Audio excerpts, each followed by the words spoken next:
Hello दोस्तों, मैं हूं आपका दोस्त गौरव और आज की वीडियो में बात करूंगा कंप्रेसर के टर्मिनल कैसे चेक किए जाते हैं, जिसमें हम कॉमन, रनिंग और स्टार्टिंग को चेक कर पाएंगे।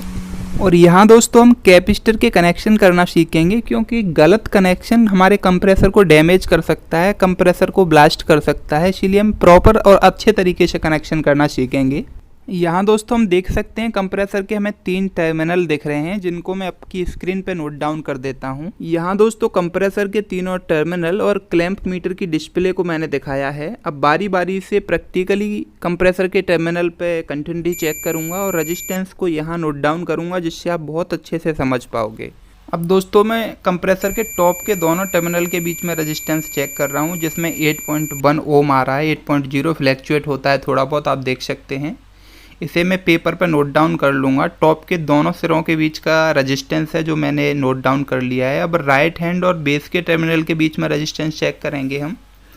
तो यहाँ भी हमें कंटिन्यूटी ही चेक करनी है, जिससे रेजिस्टेंस हमारे क्लैंप मीटर की डिस्प्ले पर शो होगा। 11.1 ओम आप देख सकते हैं। फ्लैक्चुएट हो रहा है तो मैं 11.2 ओम लिख देता हूँ यहाँ पे।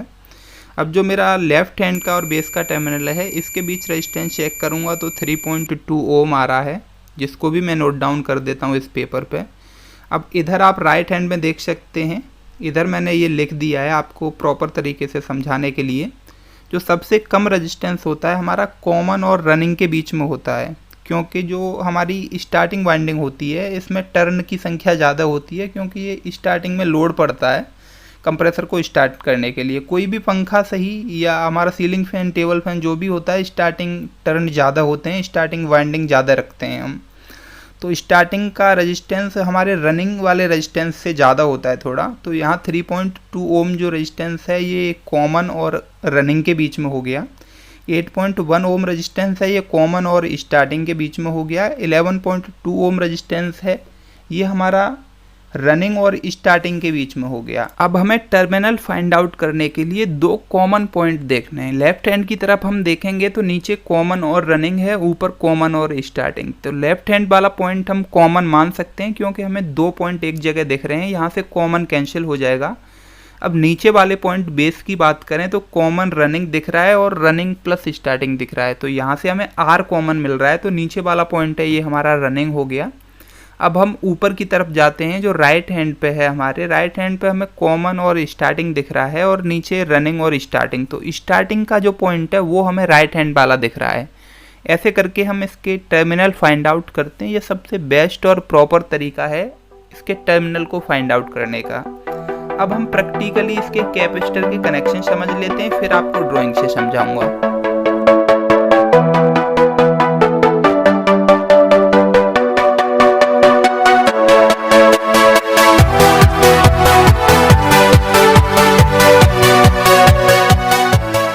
दोस्तों कैपेसिटर को मैं आउटडोर यूनिट से बाहर निकाल लेता हूं, जिससे आप अच्छे से समझ पाएंगे। यहाँ काफ़ी ज़्यादा तारों का झमेला है। मैंने कैपेसिटर को बाहर निकाल लिया है और ये जो मैं वायर लगा रहा हूँ ये कॉमन टर्मिनल में लगा रहा हूँ, जो वाइट वायर यूज कर रहा हूँ। पीछे हमने देखा था कॉमन, स्टार्टिंग और रनिंग कैसे फाइंड आउट किए थे, वो आपको डिस्प्ले पर दिखा रहा हूँ। रनिंग टर्मिनल में दोस्तों मैं रेड वायर यूज कर रहा हूँ अपनी याददाश्त के लिए, क्योंकि रेड में भी आर पहले आता है, रनिंग में आर पहले आता है, तो रेड वायर मुझे ध्यान रहेगा रनिंग में यूज किया है। ब्लू वायर को मैं स्टार्टिंग में यूज कर रहा हूँ, जो स्टार्टिंग टर्मिनल है मेरा। और अब आपको कैपेसिटर के प्रॉपर तरीके से कनेक्शन दिखाता हूँ, ड्राइंग से भी दिखाऊंगा और यहाँ प्रैक्टिकल भी दिखाऊंगा। यहाँ दोस्तों कनेक्टर में मैं वाइट वायर यूज कर रहा हूँ कॉमन में।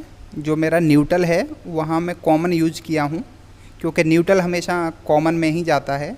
और बाकी आप रनिंग और स्टार्टिंग के 2 तार देख रहे हैं, अभी इनको मैं कैपेसिटर में कनेक्ट करूँगा। एक दूसरा तार और ले लेता हूँ, देखो आप लाइन लिखा हुआ है, ये फेज वायर है। अब फेज वायर से एक दूसरे तार को ले जाऊंगा मैं कैपेसिटर के कॉमन टर्मिनल में।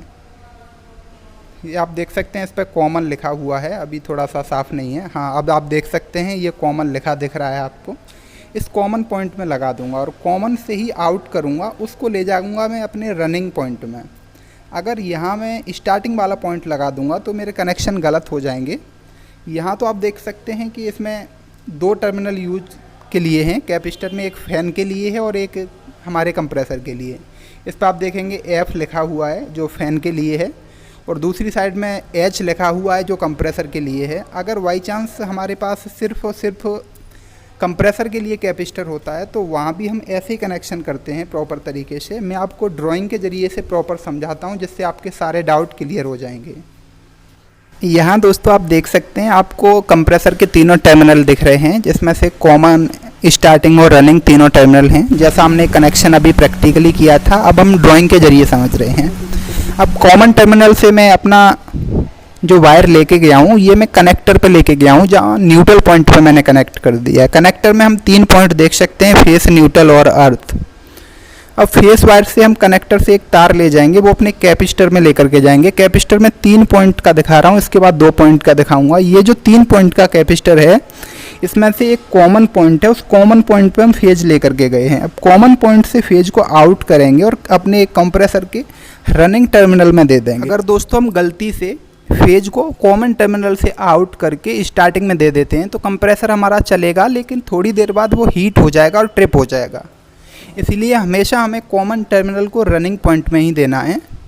उसके बाद जो दूसरा कैपेसिटर का पॉइंट है, वहाँ से हमें तार को आउट करके स्टार्टिंग में देना है। हमारा 3 पॉइंट का अगर कैपेसिटर है, तो वहाँ लिखा रहता है कि फ़ैन के लिए कौन सा पॉइंट है। फ़ैन वाले पॉइंट से फ़ैन के लिए ले जाएंगे, और कॉमन टर्मिनल से भी एक तार फ़ैन के लिए दे देंगे। अब मैं आपको 2 टर्मिनल वाला कैपेसिटर दिखा रहा हूँ, जिसमें 2 टर्मिनल होते हैं। ये जो आप कैपेसिटर देख रहे हैं, इसमें 2 टर्मिनल हैं। ऐसे करके हम कंप्रेसर में कैपेसिटर के कनेक्शन करते हैं। उम्मीद करता हूँ आप अच्छे से समझ गए होंगे, और वीडियो अच्छी लगी है तो लाइक करके जाना। अगर चैनल को अभी तक सब्सक्राइब नहीं किया तो सब्सक्राइब भी कर लेना, और बने रहे मेरे साथ ऐसे यूजफुल वीडियो देखने के।